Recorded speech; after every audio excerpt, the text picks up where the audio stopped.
دغه زموږ حالات دغه زموږ خدای په تاسو دا ګورئ دا ټول کاغذونه دي ګورئ هیڅ شی نه لرو د الله ملنګان استو یو برستونه ټول ننوځو مجبوري هغه تیرو الله دې رحم وکړي د ثوابونو سلسله مورې زما جنت زما کعبه مورې چې تا ته وګورم دمه دمه شام ته مې ستړیا وته دمه مورې د ثوابونو سلسله مورې زما جنت زما کعبه. بسم الله الرحمن الرحیم. د حاجي نور خیریه بنسټ مینوالو مقدم مهال داسې یو کورنۍ ته راغلی یاستو چې ډېر ځپېدلي ټکېدلي خلک دي او پر موږ غږ کړی موږ نور د دې لیدلو ته د نږدې نه راغلی یاستو چې ورسره لیدل وکړو د دې سره تاسو موږ سره یو ځای ملتیا وکړئ د دې د ژوند حالات وګورئ. جارم شم مننه. ښه خورې دا ژوند د څه رقم د ژوند قصه مو کوي چې څه رقم دی چې ځکه ژوند تېروئ. هره وروره خاوندم شهید شو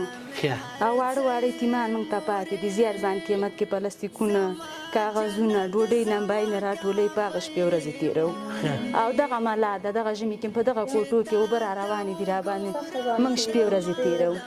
کوم شی چې و د موږ د کاله مریضي راغله د بچیو هغه هم خرڅ کړه تداوي مې پرې وکوله اوس نو ځان ته حیران زه پردي کاله کورو کې کارونه کوو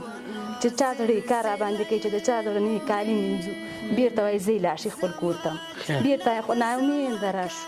خپلو بچیو ته د ماسخوتن هم سترګې په لارئ چې بچي راوړي موږ یې وخورو که یې ونه خورو ژوند نه زیاتې په تنګ دي په مرګ روا ده څه عمر شو دا ژوند ده دا زندګي ده ته کوټې ته ننوځې کوټې وګورې سپی به پکې ګزاره ونه کوي پکې تمام ژمی پړسېدلي د یخه لاسونه هم پړسېدلي اعصابو په مرض اخته وي شکر مرض باندې اخته وي تکلیف دغسې رېږدو چې دغونه کې هغه ضعیفوالي نه د کم خوراکۍ نه وچه ډوډۍ راورسېږي پرې خوشحاله وي ټکوي او انکې خوري چې حیوانان یې په ډېرانو راټوله کړي دغه هم زندګي ده دغه هم تذکره ده د کونډې چېرته وکیلان کوڅو کې کومک نه کوي را سره چې راشي خپلو ته یې ورکوي موږ ته څوک نه راکوي دغه زموږ زندګي ده وروره دغه زموږ مشکلات څه وکړو دی چې کوم ټیم ته ګورې د خپل حیوانان په دې حال او د پردي حیوانان چې ګورې او د هغې مکتب کلک لباس یې صحیح نور ته بیا څه احساس کوې خورې ژاړو چې دوی راشي چې مورې موږ هغه د ماشومان دغسې مکتب ته ځي سبق ته مدرسې ته ځي موږ کالي نه لرو موږ پورې خلک خاندي رشخان وهي موږ بیا ژاړو چې وکړو الله ته زارۍ کوو چې الله نو یا مرګ راکړي یا دوی ته زندګي ښه ورکړي څه به وکړو نور د ژوند نه ډېر تریخوالی دی ډېر ناامیدي لرئ ډېر سخت ژوند تېرېږي وروره ډېره زندګي سخته ده په خدای د نه هرې روژې نیسو چې ډوډۍ نه رسېږي ماشومانو ته مړۍ ورکوو موږ روژه نیسو چې درته وګورم دمه دمه شام ته مې ستړیا وته دمه مورې د ثوابونو او دې کې ژوند تاسو کوئ پر دغه حالات باندې نور درته څه زمینه هېڅ شی نه ده نه هېڅ شی او پر دغې سیمټ بوجیګانو باندې تاسو خپل ژوند کوئ دا ټولوي ماشومان یو چا بل چا نه راوړي بیا دا ګنډ موږ ګورې د همدې نه فرش جوړ کړی نو هېڅ شی نه لرو هېڅ شی نه لرو د الله ملنګان استو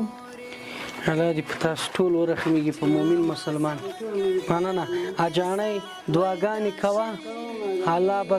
ژوند درته ښه کړي مشکل نشته دی سمه ده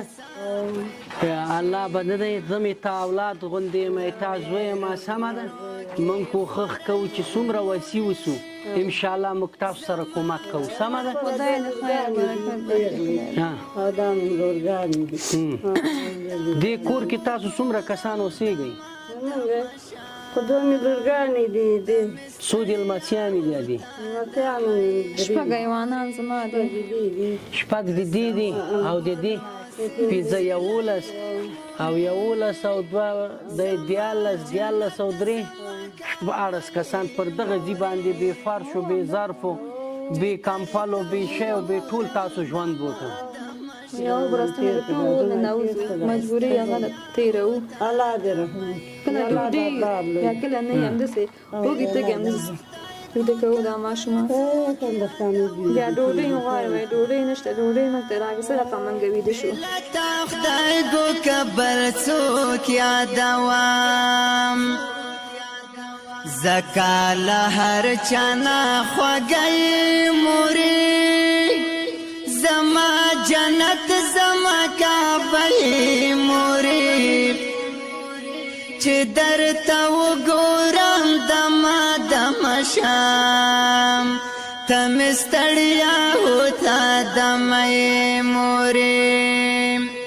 د ثوابونو سلسله موري زما جنت زما کعبه موري چې درته وګورم دما دما شام ته مې ستړیا هوتا دمې